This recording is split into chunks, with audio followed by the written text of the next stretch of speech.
नमस्कार, मी पंजाब डक. आज आहे 29 मे 2026. तर महाराष्ट्रातल्या सर्व शेतकऱ्याला सांगू इच्छितो की आणखीन 2 दिवस म्हणजे 29 आणि 30 तारखेपर्यंत चांगला 42 अंशापर्यंत उन्हाळा राहणार आहे म्हणून अंदाज लक्षात येतात.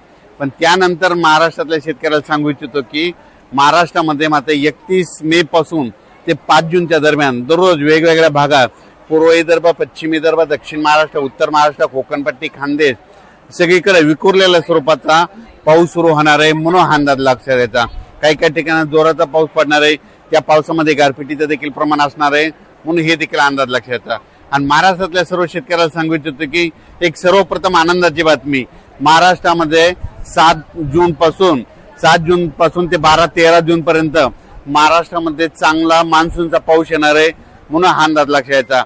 पण पहिली वेळ अशी आहे की या मान्सूनच्या पावसामध्ये वाऱ्याचं प्रमाण जास्त आहे, या मान्सूनच्या पावसामध्ये गारपीट होत नसते, पण या मान्सूनच्या पावसामध्ये मोसमी पावसामध्ये गारपीट देखील होणार आहे म्हणून हे देखील अंदाज महाराष्ट्रातल्या शेतकऱ्यांनी लक्षात येतात.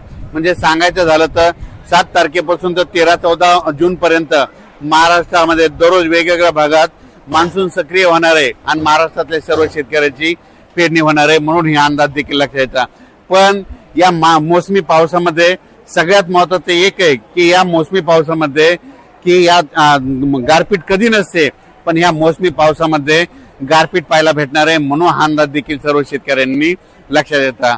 आज मी अयोध्या या ठिकाणी देखील पहाटे पाऊस झाला आणि महाराष्ट्राकडे मात्र 31 मे पासून ते 5 जूनच्या महाराष्ट्रामध्ये दररोज वेगवेगळ्या भागात विखुरलेल्या स्वरूपाचा पाऊस पडणार आहे म्हणून शेतकऱ्यांना शेतीची मशागतीचे कामे करण्यासाठी चांगलं योग्य ठरणार आहे म्हणून हे देखील लक्षात यायचं.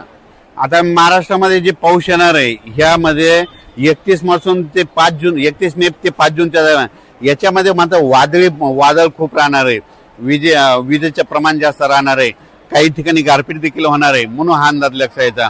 हे पाऊस सर्वदूर नाही पडणार, पण भाग बदलत विखुरलेलं सर्वत्र पडणार आहे म्हणून 6 जून पासून ते 12-13 जूनच्या दरम्यान जे मोसमी पाऊस आहे त्याच्यामध्ये त्या पावसामध्ये देखील खूप वाऱ्याचं प्रमाण असणार आहे म्हणून हे देखील लक्षात येतं.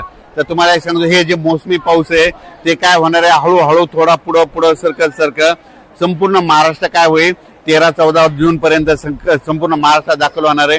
पण त्यानंतर काय होणार आहे, शेतकऱ्याची पेरणी मात्र 2-3 टप्प्यात होईल.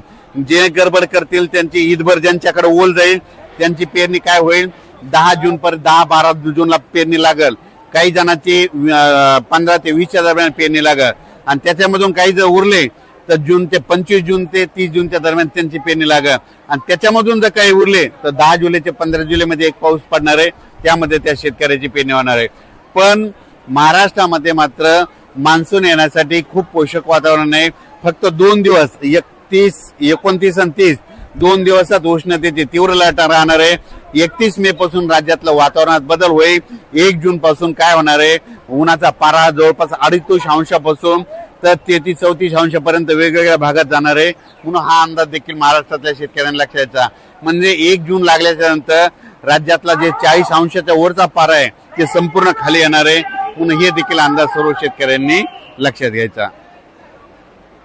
आपल्या महाराष्ट्राच्या बाजूला तेलंगणा, कर्नाटक आणि आंध्र प्रदेश ह्या राज्यातले सर्व शेतकऱ्याला सांगू इच्छितो की तुमच्याकडं महाराष्ट्राच्या अगोदर तुमच्याकडे मान्सूनचा पाऊस दाखल होणार आहे म्हणून हे देखील लक्षात यायचं. त्याच्यानंतर मध्य प्रदेशच्या शेतकऱ्याला सांगू इच्छितो की आता 29, 30 आणि 31च्या दरम्यान मध्य प्रदेश, उत्तर प्रदेश म्हणजे उत्तर प्रदेशमध्ये अयोध्या आहे या ठिकाणी देखील काय होणार आहे, आणखी 2-3 दिवस पूर्व मोसमी जोरदार पाऊस बरसणार आहे म्हणून हे उत्तर प्रदेश शेतकऱ्यांनी देखील अंदाज लक्षात यायचा. महाराष्ट्रातल्या एक सर्व शेतकऱ्याला सांगू इच्छितो की महाराष्ट्रामध्ये जे मोसमी पाऊस येणार आहे त्या मोसमी पावसामध्ये गारपीट कधीच नसते, पण काय झालं, हे वाढतं तापमान, ग्लोबल वॉर्मिंग, पृथ्वीचं तापमान वाढल्यामुळं या मोसमी पावसात देखील महाराष्ट्रातल्या शेतकऱ्याला मात्र गारपीट पाहायला भेटणार आहे म्हणून हा अंदाज लक्षात यायचा. अचानक वातावरण बदल झाला तर उद्या एक लगेच विषय दिला जाईल. धन्यवाद.